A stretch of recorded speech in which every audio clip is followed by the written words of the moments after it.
Hey guys and welcome back. तो पिछली video के अंदर हम लोगों ने बूट स्ट्रैप का बटन देखा था कि हम लोग बूट स्ट्रैप का बटन अपने कोड के अंदर अपने प्रोजेक्ट के अंदर कैसे यूज़ करते हैं। और इस वीडियो के अंदर हम लोग और ढेर सारे कंपोनेंट के बारे में पढ़ने वाले हैं अपने बूट स्ट्रैप के अंदर। तो ये हम लोग का मन स्टैक का कोर्स चल रहा है जिसके अंदर ऑलरेडी हम लोगों ने कंप्लीट HTML कवर कर रखा है और हम लोग का CSS कंप्लीट हो चुका है और अब हम लोग CSS का फ्रेमवर्क पढ़ रहे हैं जो कि है हम लोग का बूट स्ट्रैप। तो चलिए अगेन अपना स्टार्ट करते हैं। और ये कोर्स एकदम फ्री है और इस कोर्स को इतना बेहतरीन बनाया गया है कि ये आपके पेड कोर्स से भी बेटर है। तो अगर आप ये लेक्चर देख रहे हो तो कमेंट सेक्शन के अंदर इसका रिव्यू देना ना भूलें। तो चलिए स्टार्ट करते हैं। तो पिछले वीडियो के अंदर हम लोगों ने कुछ ये सिंपल बटन क्रिएट करना देखा था कि हम लोग बूट स्ट्रैप की हेल्प से कैसे बटन को क्रिएट करते हैं। और आज की वीडियो के अंदर हम लोग और ढेर सारे कंपोनेंट को देखने वाले हैं। तो हम लोग क्या करेंगे, अपने यहाँ पे कंपोनेंट वाले सेक्शन पे आएंगे और यहाँ पे लेट्स सपोज दैट इस वीडियो के अंदर हम लोग बटन ग्रुप को पढ़ने वाले हैं, अलर्ट को पढ़ने वाले हैं और भी ढेर सारी चीज़ें। तो यहाँ पे आप देखो बटन ग्रुप क्या होता है। यहाँ पे हम लोगों ने अभी तक सिंगल सिंगल बटन क्रिएट किए था, बट अब हम लोग यहाँ पे ग्रुप में बटन को क्रिएट कर सकते हैं। एग्जांपल के लिए मैं क्या करता हूँ, यहाँ से अपने इन सारे बटन को हटाता हूँ और यहाँ पे मैं बटन क्रिएट करता हूँ। 3 बटन में क्रिएट कर देता हूँ और इसमें मैं लिख देता हूँ लेफ़्ट, टॉप, राइट। सेव करते हैं इसको। तो ये देखो हम लोग का 3 बटन यहाँ पे आ गया। अब मैं क्या करता हूँ, इन बटन को मैं एक कंटेनर के अंदर रैप कर देता हूँ। तो डिव कंटेनर और इसके अंदर मैंने रैप कर दिया। तो ये हम लोग के 3 बटन आ गए। ठीक, अब इसके अंदर हम लोग बटन की प्रॉपर्टी देने के लिए क्या करते थे, क्लास BTN का यूज़ करते थे। ये हम लोग का बेस क्लास था। इसको हम लोगों ने ऑलरेडी अपने पिछले वीडियो के अंदर देखा है। तो जैसे ही मैं क्लास BTN लिखूँगा हम लोग का ये वाला बटन हम लोग के बूट स्ट्रैप के बटन के साथ रिप्लेस हो जाएगा। मैं क्या करता हूँ, क्लास BTN में सब में ऐड कर देता हूँ और साथ ही साथ हम लोग अपने इस बटन का थोड़ा सा कलर भी चेंज कर देते हैं।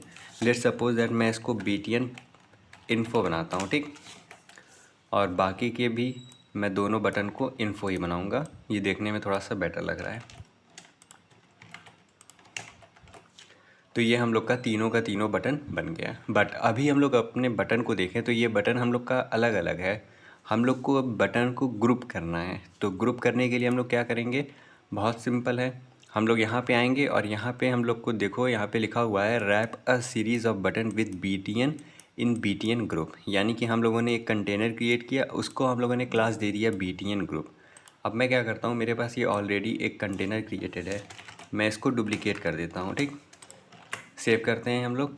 तो ये हम लोग का 2 बटन आ गया। अब मैं क्या करता हूँ, मैं अपने पहले वाले क्लास को रिप्लेस कर देता हूँ BTN ग्रुप से।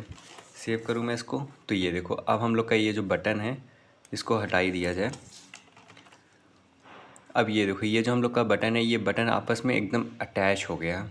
ठीक, तो कुछ इस तरह हम लोग अपने बूट स्ट्रैप की हेल्प से अपने बटन को ग्रुप करते हैं। अब इसके अंदर भी हम लोग के पास काफ़ी ढेर सारी प्रॉपर्टीज़ हैं। जैसे हम लोग अपने बटन को एक्टिव रख सकते हैं, डीएक्टिवेट कर सकते हैं। अगर मैं यहाँ पे अपने पहले वाले बटन को एक्टिव करता हूँ, सेव करूँ इसको, तो ये देखो ये लेफ़्ट वाला हम लोग का एक्टिव हो गया। एक्टिव का मतलब ये है कि हम लोग अपने लेफ़्ट वाले बटन पे हैं। अभी के लिए मैं अपने इस वाले बटन का कलर भी चेंज कर सकता हूँ। जैसे हम लोग का अपना लेफ़्ट वाला बटन का कलर मैं डिफरेंट कर दूँ, टॉप वाले को डिफरेंट, राइट वाले को डिफरेंट, तो वो भी हम लोग कर सकते हैं। एग्जाम्पल के लिए मैं अपने टॉप वाले को चेंज कर देता हूँ डेंजर में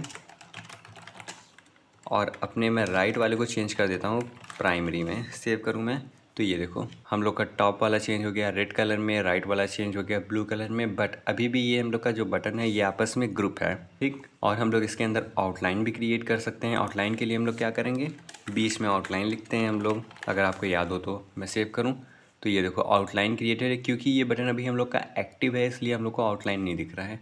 मैं इसको अगर डीएक्टिव करूँ तो ये देखो अब हम लोग को यहाँ पे आउटलाइन दिख रहा है। मैं सेम आउटलाइन अपने डेंजर वाले के साथ भी ऐड कर सकता हूँ। तो मैं क्या करूँगा, यहाँ पे आउटलाइन लिखूँगा, अपने प्राइमरी वाले के साथ भी आउटलाइन ऐड कर सकता हूँ। तो प्राइमरी वाले पे भी हम लोग आउटलाइन लिख देंगे। अब देखो हम लोग के तीनों बटन पे आउटलाइन ऐड है। ये लाइट ब्लू कलर का, ये रेड कलर का और ये ब्लू कलर का। तो ये देखो अब कितना अच्छा लग रहा है, तीनों बटन आपस में ग्रुप हो करके। और अगर मैं यहाँ पे BTN ग्रुप का यूज़ नहीं करता तो ये आपस में ग्रुप नहीं होते। अगर मैं यहाँ से इस क्लास को हटा दिया तो देखना हम लोग का तीनों बटन अलग अलग हो जाएगा। ये देखो तीनों का तीनों बटन हम लोग का अलग अलग हो गया। ठीक, तो इस तरह हम लोग BTN ग्रुप का यूज़ करते हैं अपने प्रोजेक्ट के अंदर। अगर मैं BTN ग्रुप को ओपन करूँ तो यहाँ देखो इसने भी यहाँ पे कलर चेंज किया है, आउटलाइन स्टाइल दे दिया है। यहाँ पे हम लोग का check box and radio button, जिसको अभी हम लोग पढ़ने वाले हैं आगे, इसलिए अभी हम लोग इसको नहीं देखेंगे। ठीक, यहाँ पे देखो एक्चुअल में हम लोग अपने ग्रुप बटन का कब यूज़ करते हैं, जब हम लोग अपने एक पेज से दूसरे पेज पे नेविगेट करते हैं, जैसे पेजिनेशन टाइप की चीज़ें करते हैं, तो वहाँ पे हम लोग अपने इस टाइप का ग्रुप्ड बटन का यूज़ करते हैं। अगर मैं इसको थोड़ा सा पेजिनेशन टाइप का बनाना चाहूँ तो ये भी हम लोग कर सकते हैं। मैं क्या करता हूँ, सबको मैं यहाँ पे प्राइमरी कलर ही दे देता हूँ। ठीक, सेव करता हूँ मैं, सारे के सारे हम लोग के प्राइमरी कलर हो गए। अब यहाँ पे मैं 1 लिख देता हूँ, 2 लिख देता हूँ और यहाँ पे मैं 3 लिख देता हूँ। सेव करूँ मैं इसको, तो ये देखो कुछ इस तरह हम लोग अपने पेज पे जब नेविगेट करते थे तो इस तरह यूज़ करते थे। और लेट्स सपोज दैट अगर हम लोग पहले वाले पेज पे हैं तो हम लोग क्या करेंगे, पहले वाले पेज को एक्टिव कर देंगे, तो इससे पता चलेगा कि अभी हम लोग पहले वाले पेज पे हैं। और अगर मुझे सेकंड वाले पेज पे आना रहता है और हम लोग को पता करना रहता था कि हम लोग सेकंड वाले पेज पे हैं, तो हम लोग सेकंड वाले पेज को एक्टिव कर देते थे, तो इससे हम लोग को पता चलता था अभी हम लोग सेकंड वाले पेज पे हैं। तो यहाँ पे हम लोग यूज़ करते हैं एक्चुअल में बटन ग्रुप का। ठीक, तो चलिए अब यहाँ पे हम लोग अपना अगला टॉपिक पढ़ने वाले हैं। अगला टॉपिक हम लोग का क्या है, अगला टॉपिक हम लोग का अलर्ट है। तो अगेन हम लोग अपने कंपोनेंट के अंदर अलर्ट को सेलेक्ट करेंगे। अब यहाँ पे ये अलर्ट क्या होता है, मैं अगर यहाँ पे आकर के इसको इंस्पेक्ट करता हूँ अपने वेब पेज के अंदर और यहाँ पे मैं कंसोल को ओपन करता हूँ। ठीक, और यहाँ पे लेट ए क्रिएट कर देता हूँ और उसके अंदर मैं कुछ भी टाइप कर देता हूँ। तो यहाँ पे देखो, यहाँ पे एक एरर आ रहा है, ये एरर हम लोग का रेड कलर में है, यानी कि ये हम लोग का वार्निंग है। तो इसी तरह अगर हम लोग को कुछ अलर्ट शो कराना है अपने वेबसाइट के अंदर, तो उसको शो कराने के लिए हम लोग अलर्ट का यूज़ करते हैं। ठीक, तो चलिए अगेन अलर्ट को हम लोग देखते हैं। अलर्ट हम लोग के बहुत ढेर सारे टाइप के हैं, जैसे ये देखो हम लोग का ब्लू कलर में आ रहा है, ये ब्लैक कलर में आ रहा है, ग्रीन कलर में आ रहा है, रेड कलर में आ रहा है, येलो कलर में आ रहा है। तो बेसिकली जो ग्रीन कलर में है उसका मतलब सक्सेस होता है, रेड कलर में डेंजर होता है, वार्निंग होता है, येलो कलर में वार्निंग होता है, और भी ढेर सारे टाइप के होते हैं हम लोग के पास। तो अब मैं क्या करता हूँ, मैं यहाँ पे इसको इंटीग्रेट करने की कोशिश करता हूँ। तो हम लोग क्या करेंगे, अपनी वेबसाइट के अंदर आएंगे और यहाँ से मैं सारे के सारे बॉडी के अंदर जितना मैंने कंटेंट लिखा है उसको मैं रिमूव करता हूँ। ठीक, अब हम लोग को अलर्ट क्रिएट करना है। अलर्ट क्रिएट करने के लिए इसमें क्या कैसे करना है हम लोग को वो लिखा होगा। तो यहाँ पे देखो, अलर्ट क्रिएट करने के लिए हम लोग को एक डिव क्रिएट करना है और डिव के अंदर हम लोग को क्लास अलर्ट पास करना है। ठीक, तो मैं क्या करता हूँ, यहाँ पे अपने बॉडी टैग के अंदर आता हूँ और एक डिव क्रिएट करता हूँ और यहाँ पे मैं लिख देता हूँ दिस इज़ वार्निंग। सेव करने पे ये हम लोग को कुछ इस तरह से दिख रहा है। तो हम लोग क्या करते हैं, यहाँ पे सबसे पहले क्लास ऐड करते हैं विच इज़ अलर्ट। सेव करूँ मैं इसको, तो ये देखो अभी इसमें हम लोग के कोई डिफरेंस नहीं आया है। क्यों नहीं आया है, क्योंकि अभी हम लोगों ने इस पर बैकग्राउंड नहीं दिया है। जैसे हम लोग अपने बटन के अंदर बैकग्राउंड लिखते थे, BTN primary, BTN danger, same हम लोग इसके अंदर भी वैसे ही लिखेंगे, बट यहाँ पे हम लोग BTN को रिप्लेस कर देंगे अलर्ट से। क्यों, क्योंकि यहाँ पे हम लोग अलर्ट का यूज़ कर रहे हैं। तो मैं यहाँ पे लिखूँगा अलर्ट डेंजर। ठीक, मैं इसको हटाता हूँ यहाँ से, अब मैं सेव करता हूँ। तो ये देखो, अब जो ये हम लोग का अलर्ट है ये हम लोग के रेड कलर में हो गया। अगर मैं इसको प्राइमरी करता, सेव करूँ मैं इसको, तो ये अब हम लोग का ब्लू कलर में हो जाएगा। ठीक, तो कुछ इस तरह हम लोग अलर्ट को क्रिएट करते हैं। और इसके अलावा भी हम लोग के पास कई ढेर सारे प्रॉपर्टीज़ होते हैं हम लोग के अलर्ट के अंदर। लेट्स सपोज दैट यहाँ पे अगर हम लोग का कोई लिंक लगा हुआ है और लिंक को हम लोग को हाईलाइट करना है, तो यहाँ पे आते हैं। जैसे आप ये देखो, हम लोग के काफ़ी ढेर सारे यहाँ पे लिंक लगे हुए हैं और लिंक हम लोग के हाईलाइटेड है। तो उसके लिए हम लोग क्या करेंगे, हम लोग एक एंकर लिंक क्रिएट करेंगे और जिसके अंदर क्लास अलर्ट लिंक पास करेंगे।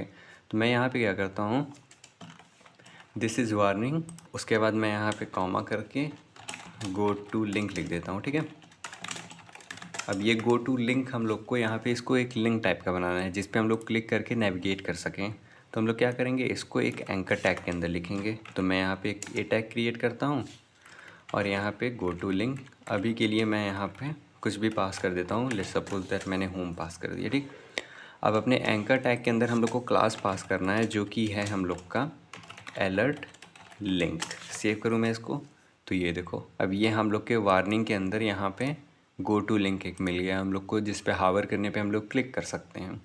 और अगर मैं इसको ये क्लास नहीं देता, लेट्स सपोज दैट अगर मैं इससे अलर्ट लिंक का क्लास हटा देता हूँ, अब अगर मैं सेव करूँ तो ये देखो काफ़ी हम लोग को नॉर्मल सा लग रहा है।